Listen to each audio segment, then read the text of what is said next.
After saying goodbye to James, it was that same night that I received your letter, as if divinely timed, when I needed that welcome bit of comfort from home. And you could have never guessed the adventure sparked by your surprise.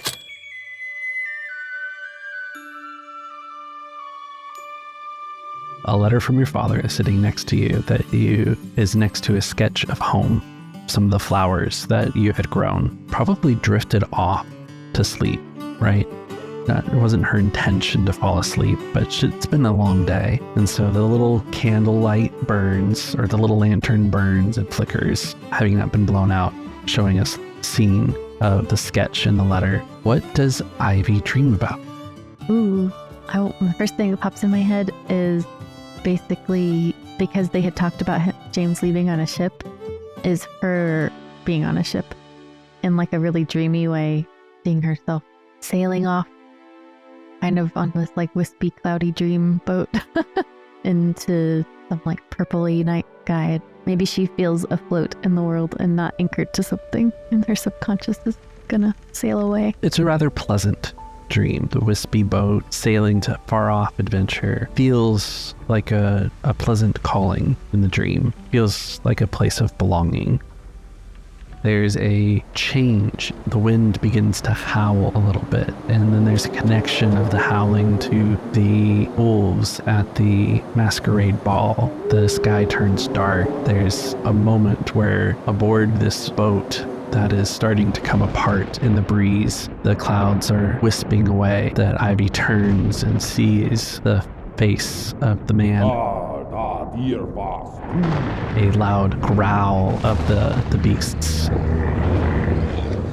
Ivy is startled awake. That sounds terrifying and so uncomfortable to wake up in her tiny little, what now I imagine to be kind of cold and drafty room away from home. Yeah, the room feels empty. It feels isolated.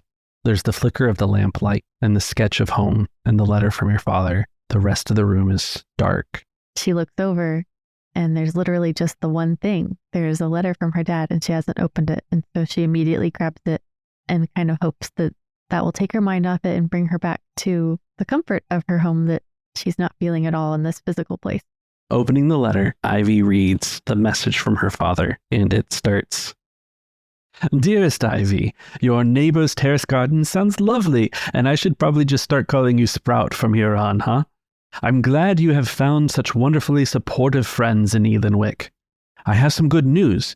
I recently had an audience with our new empress, and as luck would have it, she is searching for an artist such as yourself. Turns out that our empress believes it to be important that the Baron of Kildale have a new fresh mural in his castle. After I spoke with her about what a lovely and talented artist my daughter is, she has seen fit to commission you for the piece. I hope it won't be too much trouble to take you away from your friends for a bit, but you should head to Kildale as soon as possible. Enclosed, you'll find all the documents and arrangements needed to make the journey. You're becoming quite the world traveler. I hear that the Barony of Kildale is a fascinating small town on our northern border. However, Baron Bailey Connick is a bit of a mystery himself, but I'm sure he'll love your company. Your mother and I wish you the best of luck and are so proud of you. Your loving father, Dad. She smiles and can like hear his laughter through it, and it does help and warms her heart a little bit because she can remember and almost hear it, and has a lot of feelings. Ivy's grateful for the complete distraction from her scary dream and what seems like a scary place here in the middle of the night, and has a lot to think about, but is still so tired.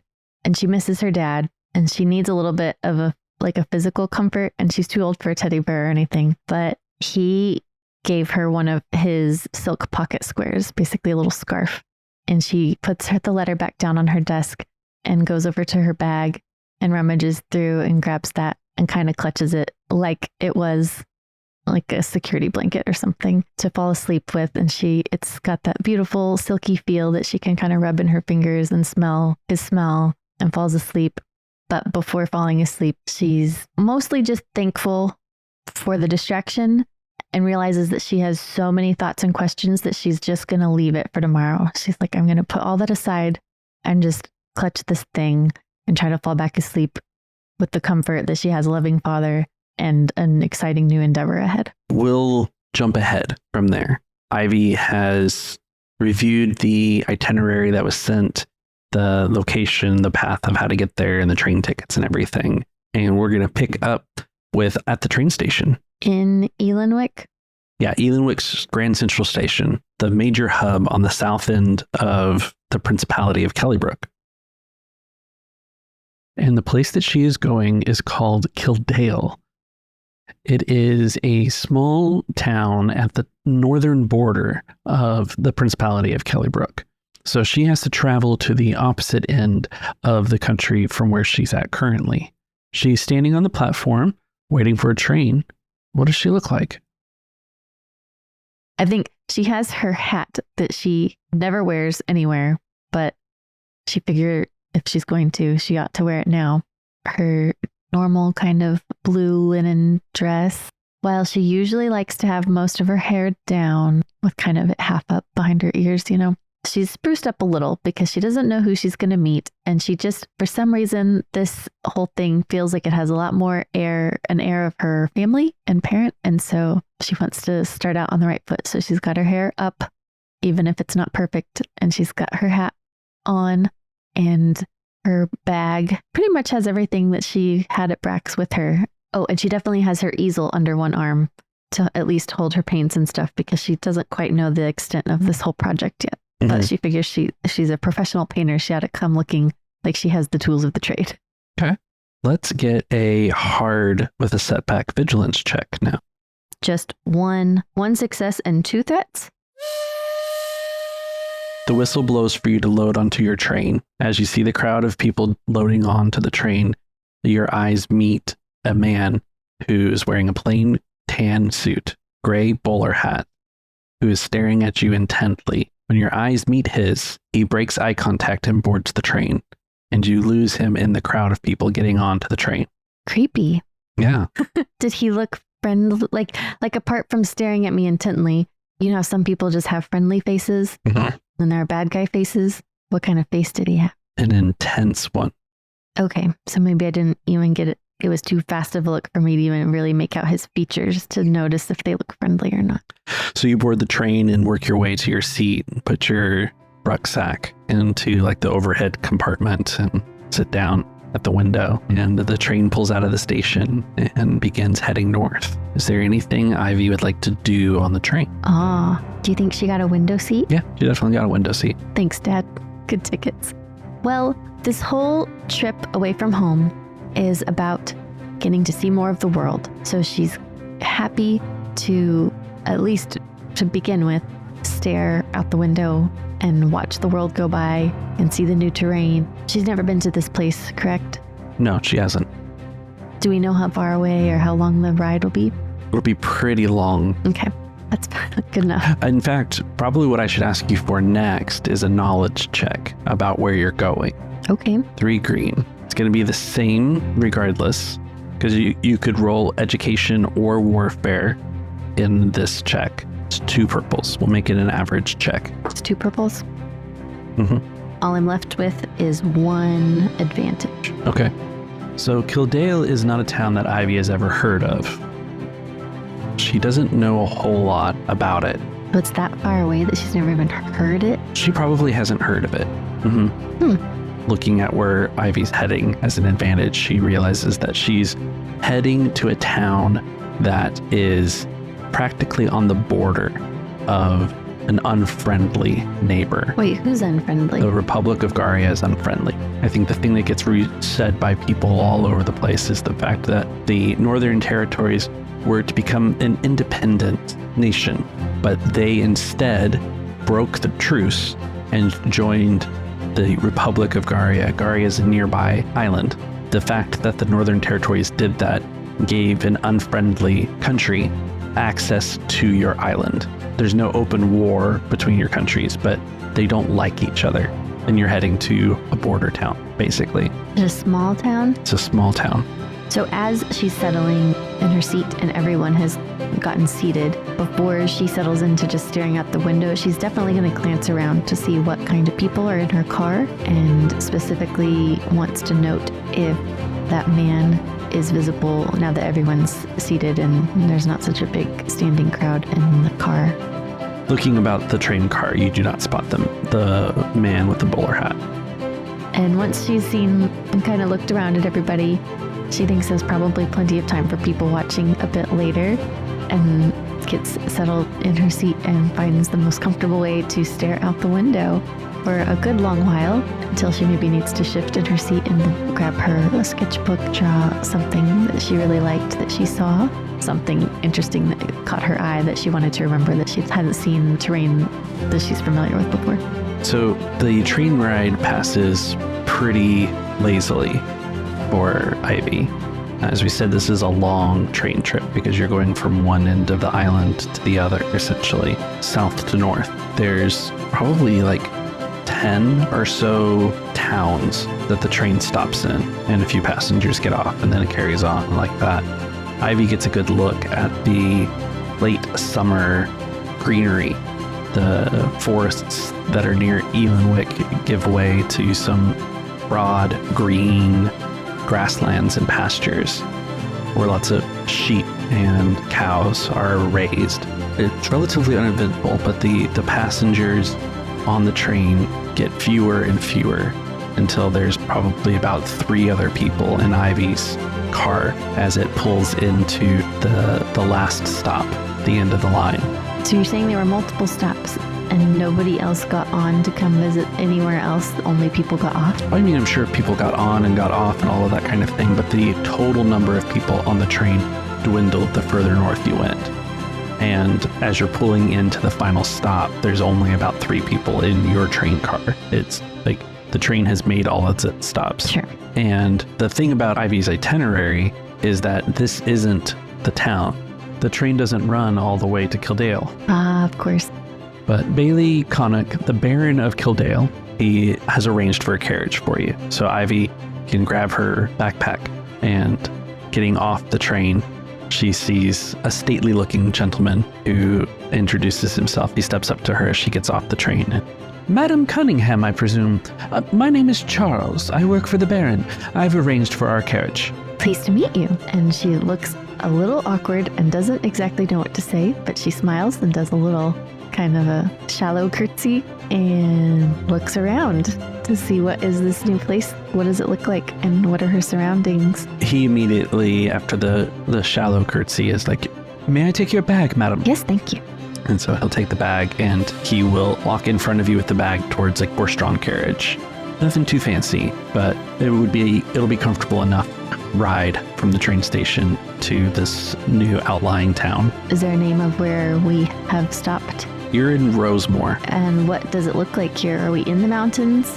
You are at the northern end of the grasslands and all of that. So you've got some rolling green hills. You've got a pretty good view around you. Rosemore is kind of like at the top of a hill. It's a large enough city that people all over from the countryside bring their livestock and other goods to be sold in this town or to be put on the train and sent down to the following towns all the way down to Ealanwick. There's cattle cars and sheep cars and all of that can get loaded up. There's a bit of a bustle. The town is definitely not as large as Ivy's used to. She's been part of the big cities in her life, and this one would be striking to be smaller, but still have a train station. So she was in Grand Central Station. She ends up at an open air station, like one ticket booth. Right. As I said, there's just a handful of passengers that are getting off the train at this point.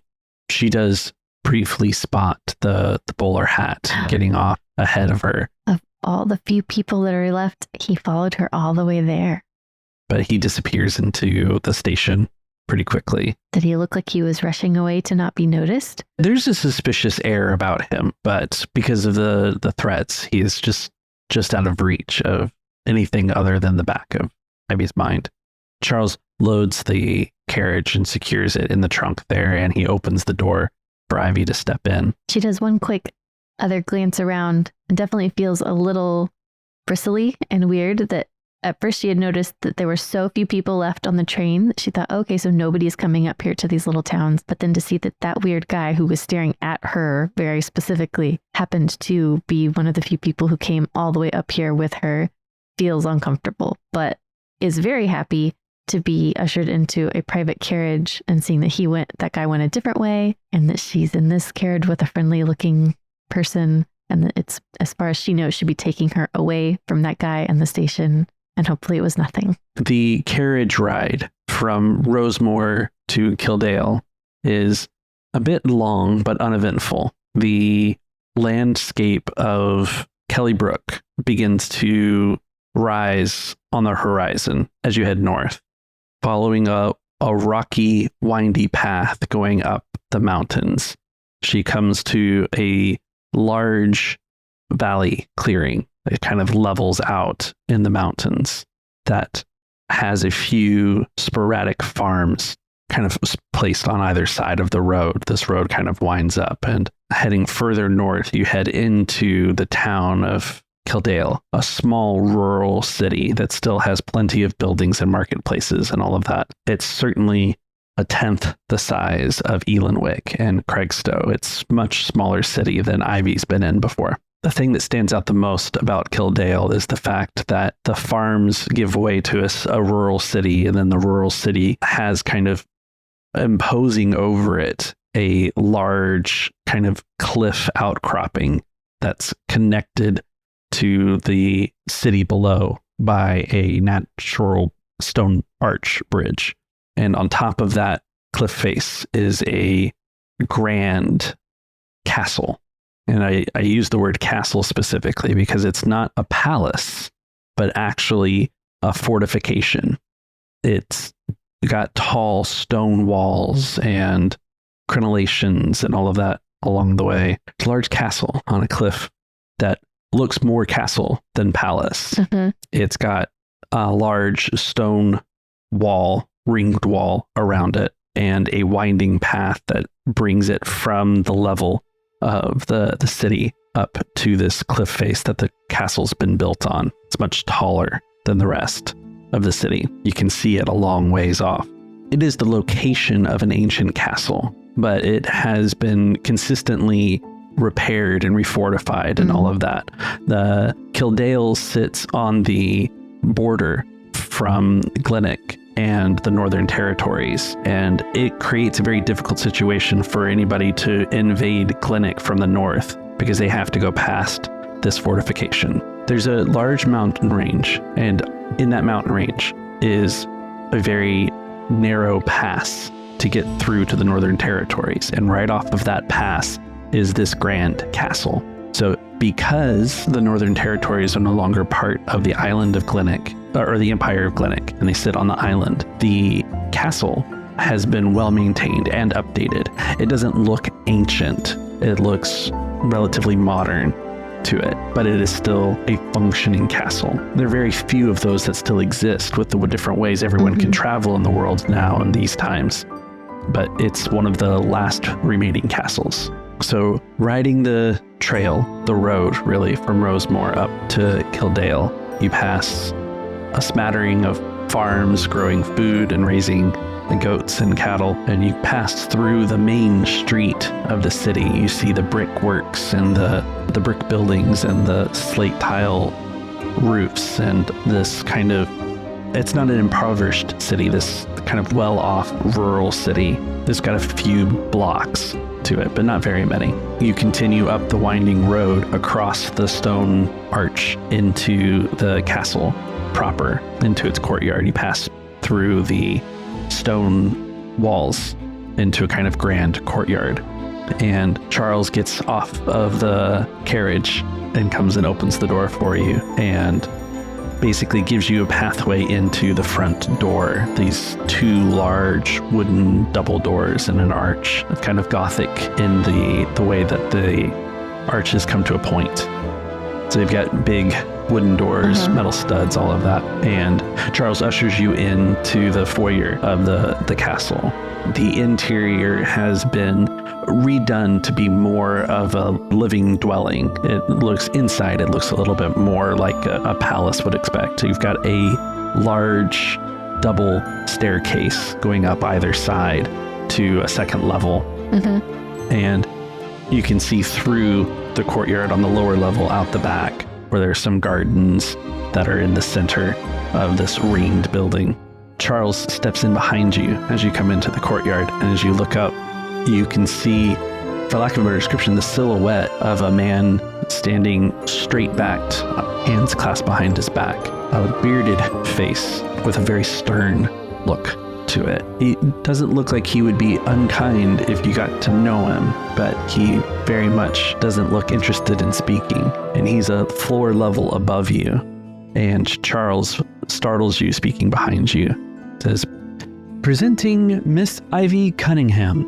And the man at the top nods, says, "Welcome, Ivy. I am glad you have arrived safe. Charles will see that you are comfortable." And he walks off. I think she would have done a little smile and nod back. She turns around just like in place to face the other way to just look at Charles because he's the only person she can see in the room, and just looks at him like, now what? Well, Miss Cunningham, I believe we have two options. If you would like to stretch your legs from the long ride, I could give you the tour of the castle. If you are weary from the road, I could show you to your room and we could conduct the tour another time. How are you feeling? Thank you for asking. It's been a long day, but this is a beautiful place, and I could definitely use a stretch, a little walk. I'd love to see the grounds. I could definitely use a walk around, and it looks beautiful. Please tell me all about this place.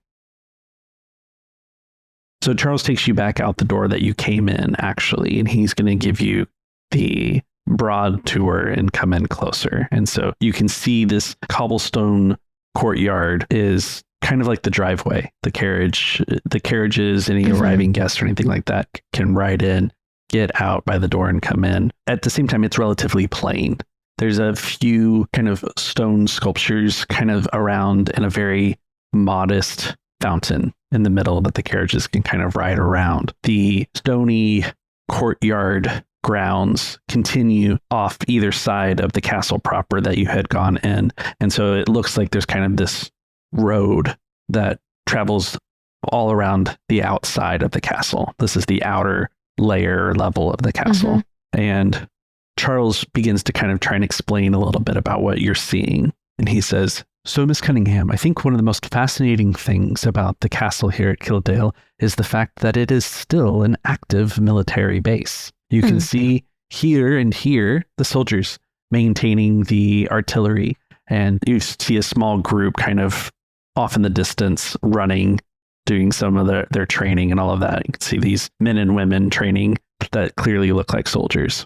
How do they separate the home of the Baron or the people that live there versus the military? Oh, great question, Miss Ivy. Right around here, around the corner, I will ask that you not disturb the soldiers. You can see that this back end of the castle, there's a few dormitories back there. That's the actual barracks for the soldiers and the stables for their horses and all the munitions. That is off limits for guests of the Baron. You're in luck. The door is often closed here. You won't really be able to get to that section outside of this tour today, but I'll take you through. And so a quadrant of this outer area of the castle grounds is dedicated towards the soldiers. You have to pass through this other gatehouse in order to get into that area. And he walks you through at a distance from that section, and he comes around to the next quadrant of the castle. This is the back side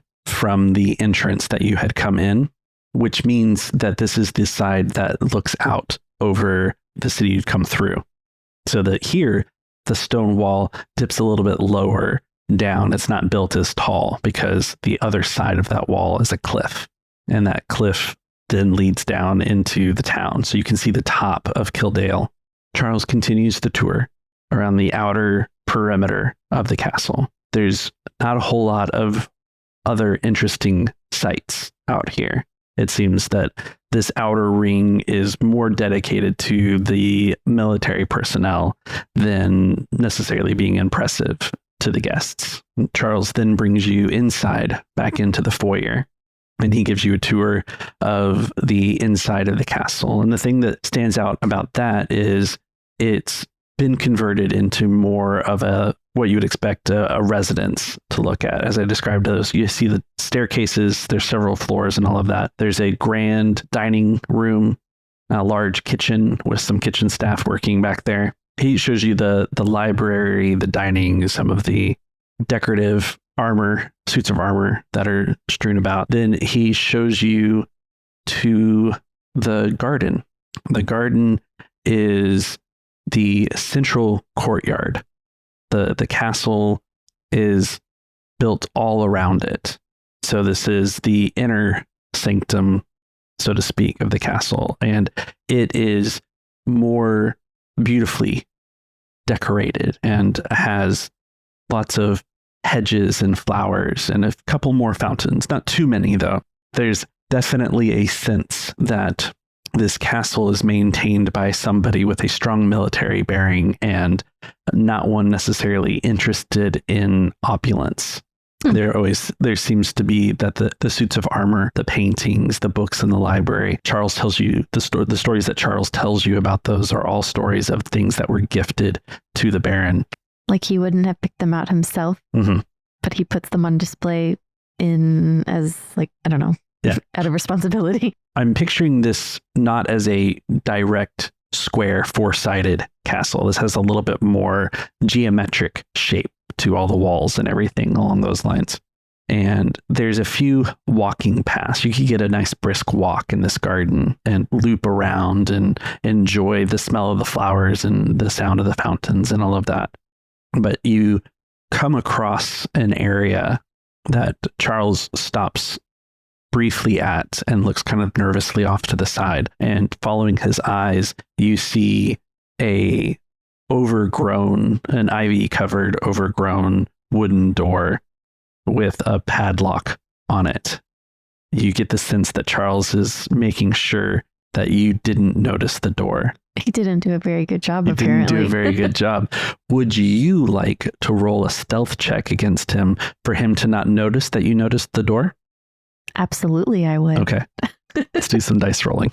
And act nonchalant, I hope, according to the dice here. Let's see. Okay. Yes, the keyword there is I try to look away and act nonchalant. A purple and a red. Those are good odds. This should go well. And I'm left with success and advantage. So Charles' eyes dart to this door and then back to you as you very nonchalantly look in a different direction. Nothing, tra-la-la. And he confirms that you didn't notice the door, so he didn't bring it up on the tour. But we stopped in front of it? It's one of those awkward, like, stutter steps of, like, he was going to stop and explain the door and then thought about what he was doing and continued on walking, having looked at the door and then looked at you to see if you noticed him stopping, which, as far as he knows, you didn't. But I wanted to think, oh, I was actually looking in the opposite direction the whole time, so I didn't see his stutter step. Yeah, he's covered as far as he knows. He recovered well. And then we keep walking a couple steps, and I definitely, totally turned my head to look over my shoulder to give that thing a second look, and I had the padlock.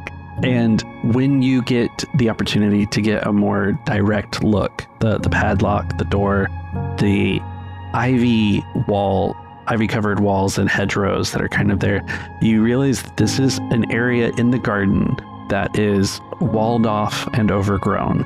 And it's a decent size section of this garden. The garden is laid out where the walking past, the fountains, all this stuff looks to be very fluid to it. And the trails kind of all end. But when you look at the walls of the castle, you can tell that there's kind of a big open area behind this door. So what it looks like is that a section of the garden has been walled off, locked away, and neglected. Is it so overgrown that it's also bridged the dividing line between the door and the wall? Like, is it creeped from the wall onto the door itself? So, because it hasn't been opened in so long? Yes. And it would be difficult to open because the plants are grown. Unless it opens in. Okay, but it's almost like stone. Yeah. The typical silhouette of a door is masked by this ivy that's kind of grown over. Underneath. Okay, cool. So no one has used the door in a very long time. And what season are we in? Summer? Summer. Okay, so the ivy would be in full bloom. Not bloom, but not dead. It'd be all green and leafy all bright green and strong and adhering very strongly to the things that it's climbed up. Facing the garden, the not the door itself, but the rest of the kind of wall that's there is largely hedges. It's like a hedgerow, like a garden maze would be, tall, trimmed, like greenery to it. The thing that belies everything is the fact that ivy has kind of grown out over the top and are draping themselves over the hedges. And so that's what's kind of draped over the door in the hedge. So that this section of the garden is an 8-foot tall hedge that's been sculpted into a box, separating it from the rest of the garden. The thing that makes it unusual is that there's no, other than the fact that you spotted it, there's no visible way into this box. The garden itself is well manicured, well taken care of. The ground staff are there, making sure everything looks pretty, except these vines have grown out from the center of it. Nobody has gone in to deal with the fact that these vines are taking over the hedge. So they're trimming them back along the wall, the part that doesn't have the door, that just looks like a hedge wall. Got some vines on the top of it, but nobody's gone in and cut the vines back. To summarize, the door in the hedge wall where the vine has crept onto some of the door, it has done so, but they have still kept it kind of short, so it's not becoming like wild and bushy, but it has still overgrown the door and they haven't cared to clear that, but it doesn't look wildly in contrast to the rest of the garden, except for the top where it is kind of coming over and hard to reach. Down low, if you're just looking at eye level, the walls and everything still match and look decent. You keep walking. You've gotten the general layout of where you're at, the key landmarks, and Charles takes you to the guest wing of the castle and shows you to your room. Are there many other people that live here, like residents besides the Baron? Or is it just guest rooms and the other military people in the other quadrant? Miss Cunningham, there's a large number of staff here, but you are currently the only guest. The castle houses probably a couple thousand soldiers and the staff here and the Baron. Does he have family here with him, or is he the only other resident that isn't employed? Charles visibly gets uncomfortable at that question. He kind of stiffens up and thinks hard for a moment before replying. And he says, Miss Cunningham, it's not my place to speak on that behalf, but it is best to leave the matters of the Baron's family alone.